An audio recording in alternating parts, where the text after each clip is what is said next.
Morning everybody. So let's start with the day. चलिए आज हम पढ़ते हैं linear and branch program in the program learning. तो भाई दो प्रकार की प्रोग्रामिंग होती है, जो कि होती है, पहली होती है लीनियर, दूसरी होती है ब्रांच। तो लीनियर और ब्रांच में क्या अंतर है, आप इस शब्द से ही जान सकते हैं कि लीनियर मतलब एक सीधी रेखा में होने वाला कोई भी कार्यक्रम, ठीक। यहाँ ब्रांच का मतलब हो गया कि एक सीधी में तो हो रहा है, बस ये जो एक स्टेप लिया गया है इसकी भी अनदर ब्रांचेस होंगी, ये जो स्टेप है इसकी भी अनदर ब्रांचेस होंगी, इसकी भी अनदर ब्रांचेस होंगी। तो कहने का मतलब है कि जो लर्निंग जो प्रोसीड होगी वो ब्रांचेस में होंगी, जहाँ तो वैसे लीनियर स्ट्रेट लाइन में होंगी। अब देखते हैं इसमें प्रोग्राम लर्निंग, आप सबको पहले पता होना चाहिए कि प्रोग्राम लर्निंग क्या होती है, ठीक है। फिर हम इसके स्टाइल्स पे आते हैं, जैसे कि लीनियर और आप ब्रांच प्रोग्राम को देख ही सकते हैं, ठीक है। तो जैसे कि जो लीनियर प्रोग्रामिंग स्टाइल है वो B.F. स्किनर ने दिया था, और ये जो प्रोग्रामिंग करने का जो मतलब ये इंस्ट्रक्शन है, जो प्रोग्रामिंग है, वो ओपरेंट कंडीशनिंग से ताल्लुकात रखती है। अब ओपरेंट कंडीशन कहती है कि भाई ह्यूमन बिहेवियर को शेप किया जा सकता है, या ह्यूमन बिहेवियर को कोई भी चीज़ सिखाई जा सकती है through the reinforcement to the responses. मतलब कि जो भी उन्होंने रिस्पॉन्सेस करते हैं उनके बेसिस पर हम उनको रीइंफोर्स करते हैं। रीइंफोर्स मतलब कि किसी चीज़ के लिए उनको प्रेरित करना कि भाई काम करो, है ना, कुछ पढ़ो या अंडरस्टैंड करो या चीज़ें समझो। रीइंफोर्समेंट वो होता है। और ये कहता है कि सर्टेन डायरेक्शन है जो कि ह्यूमन बिहेवियर को दी जा सकती है इस पर्पसफुल एक्टिविटीज़ के माध्यम से। और इसमें क्या है कि स्मॉल पार्ट्स में हम चीज़ों को डिवाइड करते हैं, और फिर स्मॉल पार्ट्स में हम पेश करते हैं किसी भी चीज़ को। जैसे कि कोई चैप्टर है तो उसका सब सब पार्ट कर देते हैं, सब का भी सब पार्ट कर देते हैं। तो स्मॉलर पार्ट्स में हम किसी भी लेसन को पढ़ाते हैं, और उसके एनालिसिस के बेसिस पे बच्चे को समझ में आता है। और ये बहुत ही ग्रेजुअल प्रोसेस होती है, जिसमें हमें रिस्पॉन्स देखने को मिलता है, और एक स्टेप बाय स्टेप ही होता है। मतलब ये बहुत ही ग्रेजुअल प्रोसेस है, ये हम देख रहे हैं कि लीनियर इस तरह से होती है। जैसे कि बच्चे का प्राइमरी बिहेवियर किसी चीज़ के लिए थोड़ा कम होगा, ठीक है। टीचर क्या करेगा, एक प्रोग्राम बनाया, जो भी उसने स्मॉल स्टेप में उसने अपना ये एक लेसन डिवाइड कर दिया। और ये जो स्टेप्स हैं, ये 5 स्टेप्स जो भी हैं, इनको फ्रेम्स कहा जाता है। मान लो कि टीचर ने पढ़ाया कोई वाटर का, व्हाट इज़ वाटर, ठीक है। तो वाटर को समझाने के लिए वो पूरा एक पैटर्न बनाएगा, पार्ट्स बनाएगा। पार्ट्स को ही क्या कहा जाता है, फ्रेम। और इसी फ्रेम को एक टेक्निकल भाषा से बता दिया गया है कि भाई ये एक फ्रेम होता है। फर्स्ट फ्रेम होगा, फिर सेकंड फ्रेम में जाएगा, और इस तरह से ये फ्रेम लीनियर वे में चलेंगे, स्ट्रेट वे में चलेंगे। फिर जो फाइनल प्रोडक्ट होगा वो उसका लास्ट बिहेवियर देखा जाएगा। तो ये आप देख रहे हो कि इस तरह से पाथ चलता है फ्रेम्स के through. In linear program the learner response are controlled externally by the programmer sitting at the distant places. अब जो प्रोग्रामर है, प्रोग्रामर कौन हुआ, टीचर, जो कि पढ़ा रहा है किसी भी कंटेंट को, बच्चों को समझा रहा है किसी भी पार्ट्स में डिवाइड करके। तो भाई अब ये लीनियर प्रोग्राम बताता है कि भाई जो लर्नर का जो रिस्पॉन्स है, लर्नर जो भी जवाब देगा इस प्रोसेस में, वो कंट्रोल किया जाता है किसके द्वारा, भाई जो प्रोग्रामर है, जो इसको प्रेजेंट कर रहा है या जो इसको पढ़ा रहा है या जो समझा रहा है, वो दूर बैठ के क्या कर रहा है, कंट्रोल कर रहा है। लर्नर नहीं बोल सकता, बस जो प्रोसेस चल रही है उसमें कोई भी हस्तक्षेप नहीं हो सकता। Linear program is called straight line program. जो लीनियर प्रोग्राम है वो एक स्ट्रेट लाइन प्रोग्राम है, ठीक है। As a learner start from initial behaviour, और वो टर्मिनल बिहेवियर तक जाता है। आप इससे समझ पा रहे हैं कितनी मतलब इजी पीडीएफ है, जिससे कि आपको समझ में आ रहा होगा इजीली कि भाई वो इनिशियल बिहेवियर उसका जो होता है वो वहाँ से शुरू होता है लर्नर सीखना, और वो टर्मिनल मतलब कि एंड तक उसका ये स्ट्रेट लाइन में चलती है studies. Next, student proceed from one frame to next until he completes the program। मतलब वो सेकंड फ्रेम में तभी जाएगा जब तक उसका फर्स्ट फ्रेम कंप्लीट होगा, मतलब कि फर्स्ट फ्रेम का जिसने जो भी कंटेंट होगा उसको उसको आता होगा, अंडरस्टैंड किया होगा, उसने अच्छे से समझा होगा। ठीक है। Linear program immediately reinforce students response that approach the learning goal. अब ये लीनियर प्रोग्राम क्या करता है, रीइंफोर्स करता है। रीइंफोर्स क्या होता है भाई, बच्चे को मोटिवेट करना, घिसना उनको, घिसना इज द सेंस कि उनको ना प्रैक्टिस ड्रिल की वजह से रीइंफोर्स किया जाएगा। प्रैक्टिस ड्रिल भी होता है और साथ में ना रिवॉर्ड एंड पनिशमेंट की बात होती है, पॉजिटिव रिवॉर्ड्स। अगर बच्चे को कह दिया कि हाँ तुम्हें इम्प्रूवमेंट हो रहा है, तो वो रीइंफोर्स किया जा रहा है टीचर के द्वारा। एक्सटेंसिव है ये, मतलब कि टीचर क्या कर रहा है, एक्सटेंसिवली उसको मोटिवेट कर रहा है, रीइंफोर्स कर रहा है, मोटिवेट कर रहा है आगे कोई काम करने के लिए, इमीडिएट रीइंफोर्स करेगा। और यही क्या होता है, स्टूडेंट रिस्पॉन्स करता है इस अप्रोच में, और लर्निंग गोल के माध्यम से, मतलब इसका गोल क्या होता है, लर्निंग। टीचर का रीइंफोर्स करना बच्चे को कहलाता है कि भाई वो उसको रीइंफोर्स करता है, मतलब कि वो सीखे और चीज़ें सीखे। Response that do not lead towards the goal go unreinforced. Response जो अच्छे से वर्क नहीं करते, जो अच्छे से रिस्पॉन्स नहीं दे रहे होते हैं, मतलब उनको अन रीइंफोर्स रहते हैं वो, मतलब उनको टीचर ने उनको रीइंफोर्स ही नहीं करा। कुछ बच्चे होते हैं भाई नहीं आ रहा है उनको, और फिर भी वो टीचर क्या कर रहा है, उनको ध्यान ही नहीं दे रहा, तो वो क्या हो रहा है, उनका रिस्पॉन्स आ ही नहीं रहा है और वो रीइंफोर्स रह जाते हैं। Each bit of learning presented in the frame, जो भी लर्निंग टेक प्लेस हो रही है, ठीक है, वो फ्रेम में की जा रही है। एक पर्टिकुलर प्रेजेंटेशन जैसे होती है ना पावर पॉइंट में, जैसे फर्स्ट फाइल होती है, जो फर्स्ट पेज होता है, ये प्रेजेंटिंग कर रहा है, वो स्मॉल पार्ट्स में इसमें जो भी कुछ लिखा होगा पहले वो यही पढ़ेगा, और इसी फ्रेम को इस मतलब एक स्मॉलर पार्ट, जो छोटा पार्ट है, जो पहला स्टेप उसने लिया है, उसको जो ऐसे मतलब चार दीवारी के अंदर है, उसको फ्रेम कहा जाता है। सीधी सीधी बात ये है। Student who has made a correct response, जिस भी बच्चे ने करेक्ट रिस्पॉन्स करा वो नेक्स्ट फ्रेम में चलेगा। ठीक है, अनटिल फर्स्ट फ्रेम सही नहीं होगा तो फिर नेक्स्ट फ्रेम में वो मूव ऑन करेगा। All the student work to through the same sequence, और इस तरह से जो स्टूडेंट है वो सभी सभी मतलब सभी, स्लो हो चाहे जो भी हो, नॉर्मल क्लासरूम में हम सब जानते हैं ना इंडिविजुअल डिफरेंट होता है, हर एक का लर्निंग पेस जो है वो डिफरेंट होता है। तो यहाँ पे बोला all the student work through the same sequence, अब सबके लिए एक ही जैसा सीक्वेंस है ये। और low rate of error is necessary to ensure continue positive reinforcement of correct responses. अगर कंटिन्यू टीचर क्या करेगा, पॉजिटिव रिस्पॉन्स करेगा, उनको अच्छा अच्छा बोलेगा कि हाँ तुम सीख सकते हो, तुम्हारे अंदर ये चीज़ें हैं, तुम ये कर सकते हो, तो तुम ये क्या करोगे, इसमें पाओगे कि भाई बच्चा रिस्पॉन्स करता है करेक्टली, फिर वो करेक्ट करेगा अपने आप को, फिर वो और मोटिवेट होगा या रीइंफोर्स होगा टीचर के द्वारा। अब जो नहीं कर पाते हैं तो उसका तो बैकलॉग ही है। Fundamental principle of linear programs, अब क्या है फंडामेंटल लीनियर प्रोग्राम्स क्या है। अब देखिए ये linear programming is based on 5 fundamental principle. और जो लीनियर प्रोग्राम है भाई, लीनियर जो सीध रेखा में चलने वाला जो प्रोग्राम सेटिंग है, वो एक 5 पिलर से लेके चलती है, 5 इसके बेसिस हैं।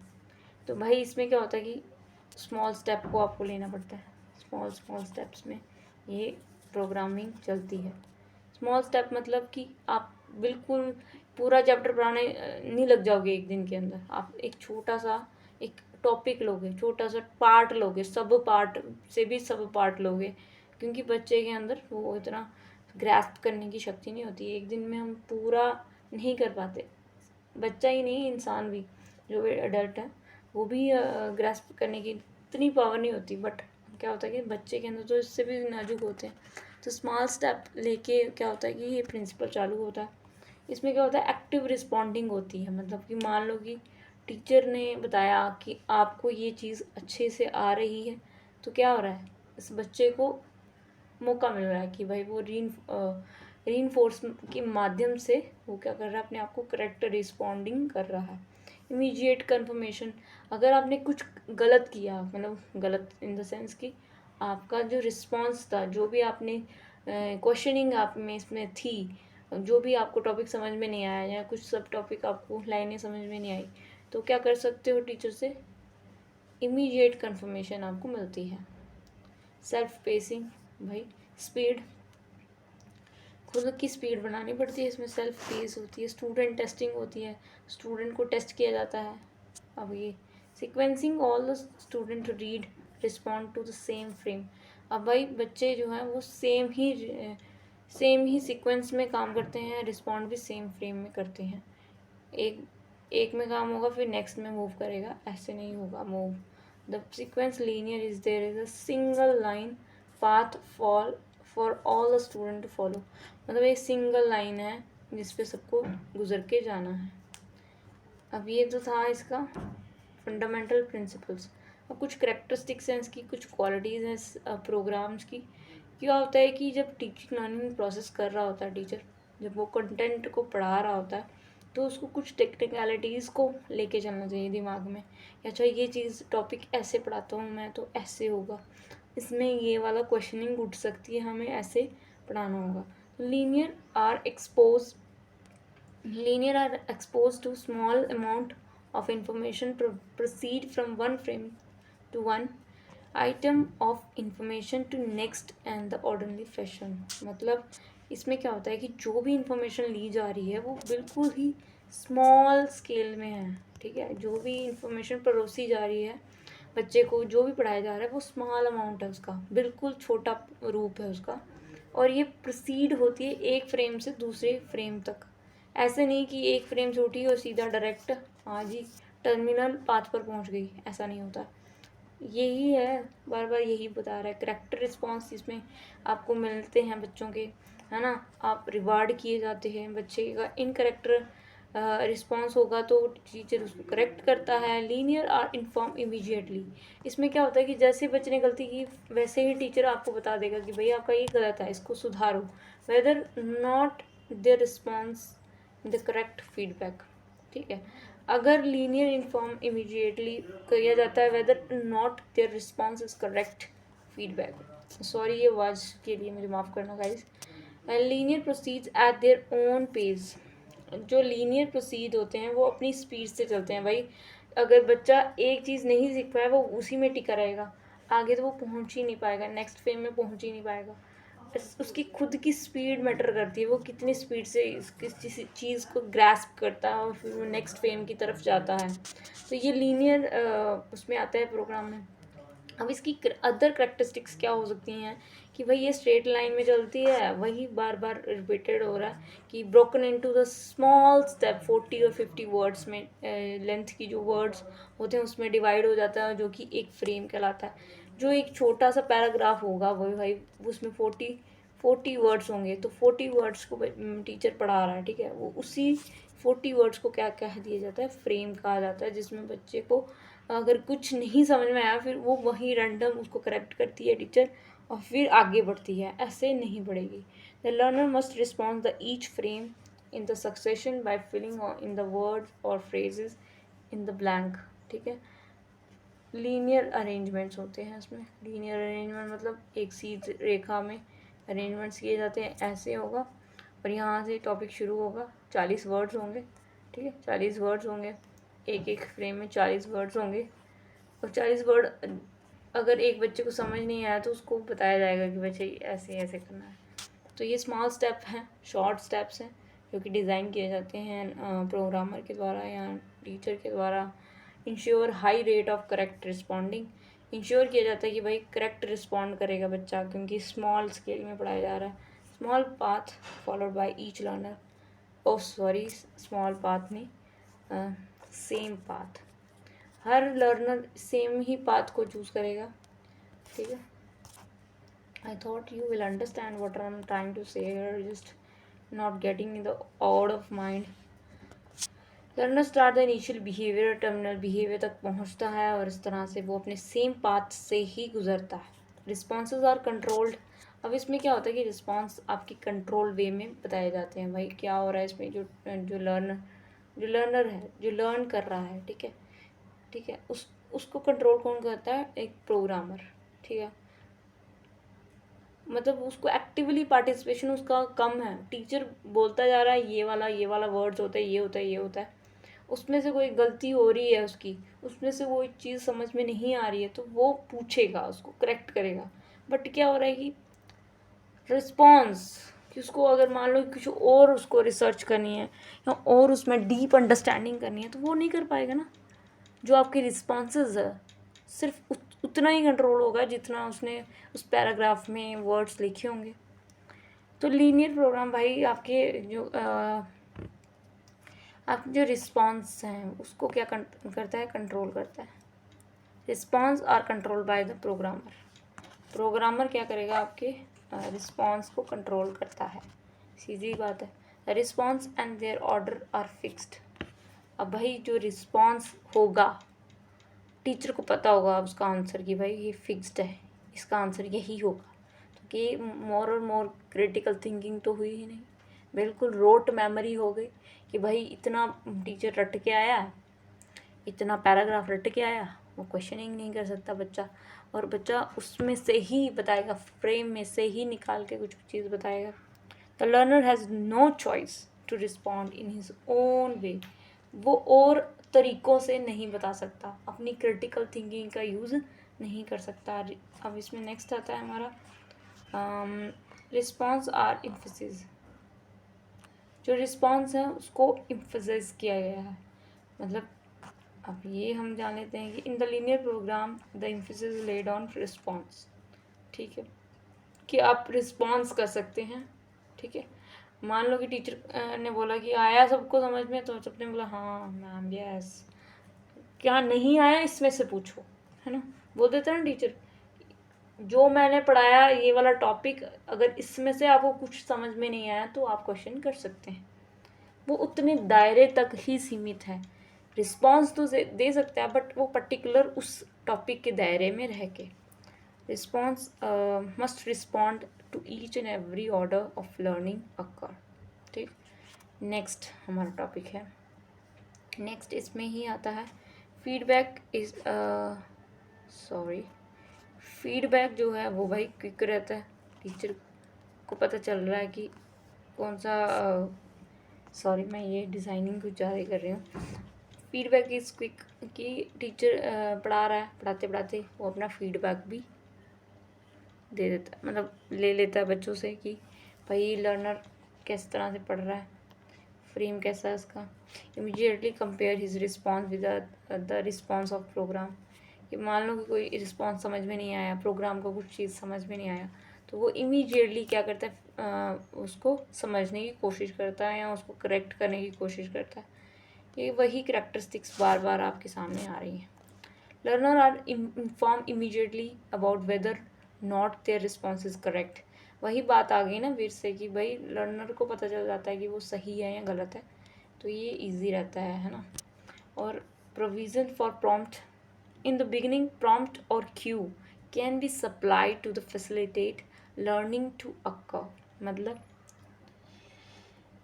शुरुआत में क्या होता है कि क्यूज़ सप्लाई किए जाते हैं टीचर के द्वारा, फैसिलिटेटर के द्वारा, कि भाई बच्चे को समझ में आए। क्यूज़ क्या होते हैं भाई? उसको एक इशारा दिया जाता है कि ये चीज़ ऐसे है, वो समझ आता है। Cheating is discourage by not revealing the answer to the learner. Cheating इसमें नहीं बताई जाती कि भाई आपको चीटिंग करके आपको कोई भी फीडबैक या आंसरिंग या स्टडी नहीं करनी है। तो ये काफ़ी लुच्चे आंसर मिल रहे हैं इसमें। Learner proceeds at their own pace. Learner can skip certain frames, ठीक है भाई। अब उसको नहीं आ रहा है फर्स्ट वाला, वो स्किप नहीं कर सकता फर्स्ट वाला, उसको निकलना ही होगा, स्किप नहीं कर सकता। Learner proceed at their own pace, अपने अपने तरीके से चल सकता है, बट चलेगा वो लीनियर में ही। Responses are self constructed. Response जो है वो सेल्फ कंस्ट्रक्ट किए गए होंगे जो भी, है ना। अब लीनियर प्रोग्राम के एडवांटेज क्या हैं, ये हम क्या पढ़ रहे थे? ये क्या ना, हाँ करेक्टरिस्टिक्स से ना एडवांटेज भी वही होते हैं भाई, कि भाई फ्रेम जो है वो स्मॉल स्टेप्स को ही कहा जाता है, और इसी में one element of the topic at a time, एक टाइम पे एक एलिमेंट किसी भी टॉपिक का लिया जाता है और यही इसी को कंप्लीट करना होता है, और यही टॉट किया जाता है इंडिपेंडेंटली और मेज़र करते हैं independently. Frame structure are based on stimulus and response. जो फ्रेम स्ट्रक्चर किए गए हैं, जो भी फ्रेम बनाए होंगे, जितना भी टॉपिक 40 वर्ड जितने भी होंगे, वो पर्टिकुलर एक स्टिमुली और रिस्पॉन्स पे डिपेंड करता है। अगर मान लो कि एक बच्चे को स्टिमुली दी जा रही है, मतलब कि उनको बताया जा रहा है बस इतना ही पढ़ना है आपको, और इसमें आपको क्या समझ नहीं आया, वो उसमें इमीडिएटली रिस्पॉन्स भी आ रहा है, तो ये क्या है? Assumption behind the linear program in the student learn better if content is presented in the small unit। अब कह रहा है कि भाई जो लीनियर प्रोग्राम में क्या हो रहा है कि जो कंटेंट है वो स्मॉल यूनिट्स में डिवाइड किया गया है, ठीक, तो उससे क्या हो रहा है कि बच्चा रिस्पॉन्स कर पाता है इजीली इमीडिएटली, और उससे उसकी लर्निंग क्या हो रही है, बेटर हो रही है। और स्टूडेंट एरर भी करता है तो उसकी learning error create a hindrance in learning, ठीक है। Student learn better in less fair environment. अब क्या हो रहा है कि इसमें ना हिंड्रेंस आ रही है बच्चे को, student error create hindrance in the learning. क्या हो रहा है कि बस प्रोग्रामर ने बताया कि भाई इतना लिखना है और ऐसा करना है, और वही उसी में से रिस्पॉन्स कर पा रहा है। फ्रेम आपको समझ में आया हो, frame structure based on the stimuli. अब भाई next reinforcement, and there four types of frames: introductory frames, teaching frames, practice frames and testing frames. अब ये 4 प्रकार के हो गए भाई, आप देख रहे हो। फ्रेम्स भी कितने प्रकार के हैं, सॉरी, फ्रेम्स कितने प्रकार के हैं, 4 प्रकार के। इंट्रोडक्टरी हो गया, टीचिंग फ्रेम हो गया, प्रैक्टिस फ्रेम हो गया और टेस्टिंग फ्रेम हो गया। ये एक वही हो गया introductory frame, teaching frame, practice frame और टेस्टिंग फ्रेम। कि इंट्रोडक्शन देनी है टीचिंग फ्रेम में, जिसमें वो अपना कंटेंट थोड़ा सा पढ़ाएगा, फिर उसमें प्रैक्टिस करवाएगा उसकी, और प्रैक्टिस के बाद उसमें टेस्ट भी लेगा फीडबैक के लिए, तो क्या बच्चों को समझ में आ रहा है या नहीं आ रहा है। Responses in the linear program are structured response. अब क्या है कि इसमें जो रिस्पॉन्सेज होंगे ना बच्चों के, वो स्ट्रक्चर्ड होंगे, ये पर्टिकुलर उस सब्जेक्ट के इर्द गिर्द वो बाहर नहीं सोच सकता, इसके इसके दायरे के बाहर नहीं सोच सकते, हिंड्रेंस है कहीं ना कहीं। कंट्रोल्ड वे है ये, लर्नर के परस्पेक्टिव से नहीं बनाया गया, एक प्रोग्रामर के लिए बनाया गया, क्योंकि टीचर ही इसमें प्रोग्रामर है, अपना कंटेंट पढ़ा रहा है, ठीक है। हम क्या बात करते हैं कि टीचिंग लर्निंग प्रोसेस में लर्नर इम्पोर्टेंट है, ना कि टीचर। तो यहाँ पे तो टीचर का ही बोला बाला है। पहले ज़माने में होता था ये लीनियर प्रोग्रामिंग डेफिनेटली, बट अब के ज़माने में ऐसा नहीं होता, अब के ज़माने में कुछ और होता है। Immediate confirmation of correct responses provide reinforcement. Immediate confirmation मतलब कि एकदम से आपको क्या होती है, कन्फर्मेशन प्रोवाइड की जाती है और करेक्ट रिस्पॉन्सेज मिलते हैं आपको रीइंफोर्समेंट की वजह से। रीइंफोर्समेंट क्या होता है कि भाई आपको मैंने बताया कि रीइंफोर्समेंट होता है कि आपको ना, अगर आपने अच्छा जवाब दिया, आप सोच पाए उस दायरे के बीच में आपका आंसर आ गया, तो आपको रीइंफोर्स किया जाएगा, मोटिवेट किया जाएगा, इनकरेज किया जाएगा टीचर के द्वारा, हाँ आपने सही आंसर किया, आप और अच्छा करो, आपका करेक्शन ऐसे हो सकता था। रीइंफोर्समेंट 2 प्रकार की हो सकती है, एक तो पॉजिटिव और नेगेटिव। पॉजिटिव हो गया कि आपने रिवार्ड कर दिया उसको, या उसको कह दिया कि भाई बहुत अच्छा, बड़ा बहुत अच्छा। और दूसरा हो गया नेगेटिव, कि आपने पनिशमेंट कर दी या कुछ ऐसा उल्टा सीधा। रॉन्ग रिस्पॉन्सेज, अगर बच्चे ने क्या किया, रॉन्ग रिस्पॉन्स कर दिया, तो उसको इग्नोर कर देगा टीचर। इग्नोर नहीं करना है उसको, बताना है कि भाई यहाँ पे तेरी गलती है। It is use for secondary level students. अब ये सेकेंडरी लेवल के कौन होते हैं, 9th to 12th, जिनको समझ में आती चीज़ें, बच्चों के लिए नहीं है भाई। अभी लोअर, हाँ स्कूल में इसका यूज़ होता है डेफिनेटली, पर सेकेंडरी लेवल के बच्चों के लिए होता है। Used for achieving lower objective of learning, specially for recall and recognition. Very very important, recall and recognition मतलब कि आपको क्या किया जा रहा है, यहाँ पे रिकॉल करवाया जा रहा है। कोई भी टॉपिक के रिलेटेड पूछिए, उसमें आंसरिंग क्वेश्चनिंग करिए। अगर इसमें आपको कुछ समझ में नहीं आ रहा, आप पूछिए। रिकॉल किया जा रहा है ना, क्या आपने पढ़ा उसको रिकॉल करो अपने दिमाग में। नहीं आया तो टीचर से पूछो। रिकॉल किया जा रहा है, रिकॉग्नाइज किया जा रहा है दिमाग में। यूज़फुल फॉर स्टूडेंट एवरेज, ये किसके लिए इम्पॉर्टेंट है? एवरेज स्टूडेंट के लिए या बिलो एवरेज इंटेलिजेंस इसकी, मतलब कि 90 से जो कम है उनके लिए यूज़ किया जाता है। Distance education program can be use in distance education, मतलब कि जो डिस्टेंस से पढ़ रहे हैं बच्चे उनके लिए ये यूज़ किया जा सकता है। बट इसकी कुछ लिमिटेशंस है, मतलब कि ये इतना अच्छा नहीं देखने को लग रहा है, मतलब इतना टीचर सेंट्रिक है ये।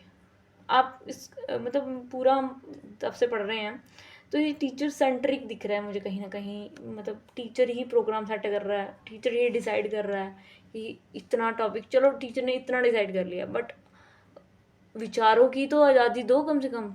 एक्टिव पार्टिसिपेशन तो दो बच्चे का, वो ही नहीं है तो टीचर का यहाँ पे कोई रोल नहीं बनता। मतलब टीचर का रोल बस इतना था कि उसने कंटेंट ला के रख दिया और बच्चे के ऊपर छोड़ दो कि भाई तुम्हें इसमें क्या क्वेश्चनिंग लगनी चाहिए, तुम इसको देखो, ठीक है। और इसके क्या पैरामीटर्स हो सकते हैं, लर्निंग पेस हो सकती है। तो लैक ऑफ मोटिवेशन है भाई इसमें सबसे पहला जो इसका वो है ड्रॉबैक, लैक ऑफ मोटिवेशन। दूसरा फ्रीडम ऑफ चॉइस कर्टेल, कि बच्चे की जो फ्रीडम ऑफ चॉइस है वो उसको कर्टेल किया गया है। कॉस्टली रहता है। ब्लैंक एंड की टर्म्स आर गेस्ड, मान लो कि टीचर ने ब्लैंकर्स किए, मतलब जो फिल इन द ब्लैंक्स होते हैं वो यूज़ की टर्म्स जो होते हैं वो बच्चा इजीली गेस कर लेता है, तो फिर वो उसकी क्रिटिकल थिंकिंग थोड़ा डेवलप हुई। कॉस्टली रहता है। और जैसे हम प्रोग्राम मटेरियल हम बात कर रहे हैं, बार बार प्रोग्राम बनाना है, तो भाई प्रोग्राम बनाने में कॉस्ट लगती है आपकी, पेपर, टाइम, और फिर उसके बाद ये सारी चीज़ें आपकी साथ में लगती हैं, कॉस्टली होता है। फ्रीडम ऑफ चॉइस मतलब कि लर्नर की चॉइस का कोई अता पता ही नहीं है यहाँ पे। क्रिएटिव इमेजिनेशन का मतलब गला घोट दिया गया है। हम बोलते हैं आज रैशनली बच्चे को सोचने पे मजबूर करो, थिंकिंग सोचवाओ, बट वहाँ पे कोई बात ही नहीं की गई है। लैक ऑफ मोटिवेशन टीचर की, वही डल ऐसी सिचुएशन होगी तो बच्चा तो मोनोटोनस फील करेगा। मोनोटोनस होता है और बोर्डम, मतलब बोर ही हो रहा है। अब क्या कुछ पॉइंट्स हैं वो टीचर पढ़ाया जा रहा है बार बार, उसको रेपिटेटिव तरीके से उसको रीइंफोर्स करे जा रहा है और वही चीज़ें बार बार बार, पागल ही हो जाएगा बच्चा। Blank and keys terms are guessed, मतलब कि जो ब्लैंक और कीवर्ड्स हैं वो इजीली गेस्ट हो जाते हैं, बच्चे बहुत स्मार्ट होते हैं। It's can be use limited area, कि मतलब कि कुछ जगह हम यूज़ कर सकते हैं, हर जगह इसका प्रयोग नहीं हो सकता, क्योंकि बिहेवियर को मेज़र कर सकते हैं बट मैथ जैसी चीज़ें या साइंस उसको हम ऑब्ज़र्व करके ही हम कोई चीज़ सीख पाते हैं। Searching of the material is not permitted, मतलब इसमें क्या होता है कि सिर्फ टेक्स्ट बुक का या जो भी टीचर ने पढ़ा दिया वही पढ़ लिया, लर्नर की कोई भी यहाँ पे वो नहीं है। Does not permit differentiation among the responses, no freedom for student to response, ठीक है। Student follow a rigid line prescribe by programmers, जो भी प्रोग्रामर ने बता दिया वही हो रहा है। It is a difficult out of मतलब इसकी तो सारी ड्रॉबैक्स ही देखी गई हैं, मतलब इतना मेरे को देखने से ही लग रहा है कि ये क्या ही होगा। इसकी तो मतलब भर भर के इसकी ड्रॉबैक्स हैं कि अब ये जो प्रेजेंटेशन भी कर रहा है टीचर, 40 वर्ड्स भी जो पढ़ा रहा है वो भी बुक से ही टीपेगा या किसी से टीप के पढ़ाएगा। और जब वो मतलब जो टीचर है उसके लिए सहूलियत है, ये मेथड है टीचर के लिए अच्छा है, पर एक बच्चे के लिए अच्छा नहीं है, क्योंकि वो उसकी एक जो लर्निंग है वो एक पर्टिकुलर दायरे में बांध के रख दी गई है। इन बुक फॉर्म प्रेजेंटेशन, अब ये बुक की जैसे ही हो गया। अब क्या इसमें क्या नया किया टीचर ने, कुछ अपने वर्ड्स जोड़े, real life conditions, real life कि कोई प्रॉब्लम्स इसमें इंडल्ज करी, या बच्चे से रिलेटेड कोई एग्जाम्पल सेट करे, या कह लो कि कुछ क्रिएटिव किया टीचर ने इसमें ऐड ऑन किया, नहीं, उसने क्या किया, पढ़ाया जो भी बुक में लिखा था वो ठीक पा, एक प्रोग्राम में बना दिया कि हाँ मैं प्रोग्रामर हूँ, अब वो लाइन बाय लाइन उसको पढ़ा रहा है, वैसे ही बच्चा उसको सीख रहा है। बच्चे ने सीख लिया और उसमें से ही अगर उसमें से कुछ क्वेश्चनिंग करके उसने कितना ही उसका माइंड डेवलप हुआ। मान लो कि प्रेजेंटेशन बना भी दी उसने, कोई इधर से गूगल से कलेक्ट किया, कुछ अपने थॉट्स डाले, कुछ रियल लाइफ एग्जाम्पल्स लिए और बच्चे से कनेक्ट करने की कोशिश करी, तो ये हो सकता था कि अच्छा, बट ये तो मतलब काफ़ी हद तक एज अ बुकिश लग रहा है। Based on learning theory formulated by experience conducted on the animals, human beings are more intelligent than animals, he has got the intelligent brain. ठीक है, जैसे ब्रेन, ये जो स्टिमुली लाई गई है या लीनियर प्रोग्राम लाया गया है, ये ऐसा लगता है कि एनिमल्स के लिए दिया गया है। एनिमल्स को स्टिमुली दिया जाता है, फिर रिस्पॉन्स उसका आता है, तो वो ऐसा सोचते हैं कि भाई एनिमल्स के ऊपर लगाया जा सकता है, तो ह्यूमंस के अंदर भी यही होता है। बट हम जानते हैं ना कि ह्यूमन क्रिएटिव सोच पाते हैं, बट ऐसा नहीं है आज के टाइम पे। क्रिएटिवनेस तो टेक्नोलॉजी भी कर रही है, कितनी सारी चीज़ें क्रिएटिव माइंड वाली, जो इंसान क्रिएटिव सोच पा रहा है, थॉट्स उसके क्रिएटिव आ पा रहे हैं, तो वो आजकल तो टेक्नोलॉजी भी कर रही है। आप नहीं जानते ना टेक्नोलॉजी, तो मतलब मोर इंटेलिजेंट ह्यूमन बीइंग को भी रिप्लेस कौन कर रहा है? आईसीटी टेक्नोलॉजी जो यूज़ मतलब करते हैं, या आपको पता होगा कि एनिमल्स के ऊपर ये लीनियर प्रोग्रामिंग करी होगी, तो क्या इंसान उससे मच बेटर है? हाँ, क्रिएटिव थिंकिंग को करने में थोड़ा टाइम तो लगता है, बट मोर बेनिफिशियल। ब्रेनस्टॉर्मिंग जैसी चीज़ें वो फालतू हो गए इनके लिए। Wrong responses are avoided in the program. Wrong responses avoided मतलब कि अगर बच्चे ने रॉन्ग रिस्पॉन्स दे दिया तो उसका कोई जवाब ही नहीं है यहाँ पे। तो ये मतलब मोर और लेस क्या है, ये घिसी-पिटी बातें। तो गाइज आपको समझ में आया होगा कि कैसे लीनियर प्रोग्रामिंग वर्क करती है।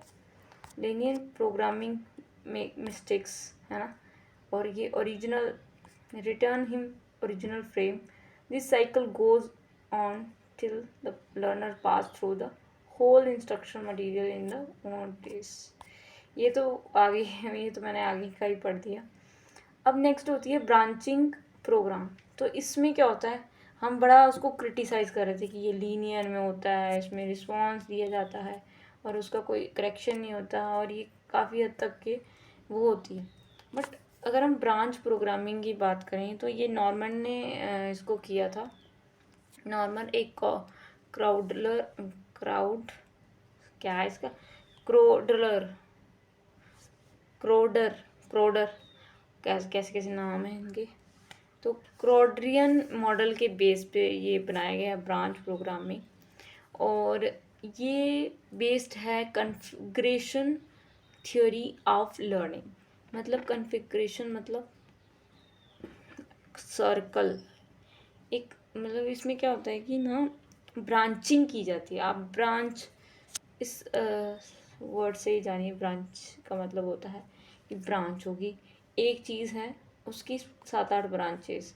तो यहाँ पे टीचर ये भी पढ़ाएगा, ये भी पढ़ाएगा, ये भी पढ़ाएगा, और ब्रांचिंग हो गई किसी एक पर्टिकुलर टॉपिक की, सब डिवीज़न हो गए। तो कितने सब डिवीजन्स में कितना आप नॉलेज गेन करोगे, और बच्चा इसकी वजह से उसकी critical thinking, problem solving approach कह सकते हैं इसको, कि ये जो मॉडल है जो नॉर्मन ने निकाला था वो प्रॉब्लम सॉल्विंग अप्रोच ही, क्योंकि इसी लीनियर क्या कर रहा था, प्रॉब्लम सॉल्व तो करा ही नहीं रहा था। Stimuli centre approach of learning, मतलब कि इसमें क्या होता है, स्टिमुली सबसे पहले तो आपको स्टिमुली और रिस्पॉन्स का मतलब पता होना चाहिए। ब्रांचिंग का मतलब होता है कि भाई सब डिवीज़न किया गया है। The same concept apply in the branch programming instruction style. मतलब ब्रांच प्रोग्रामिंग मतलब ब्रांचेस में आपको क्या दिया जाएगा, इंस्ट्रक्शन दिया जाएगा। Main concept trunk of the tree.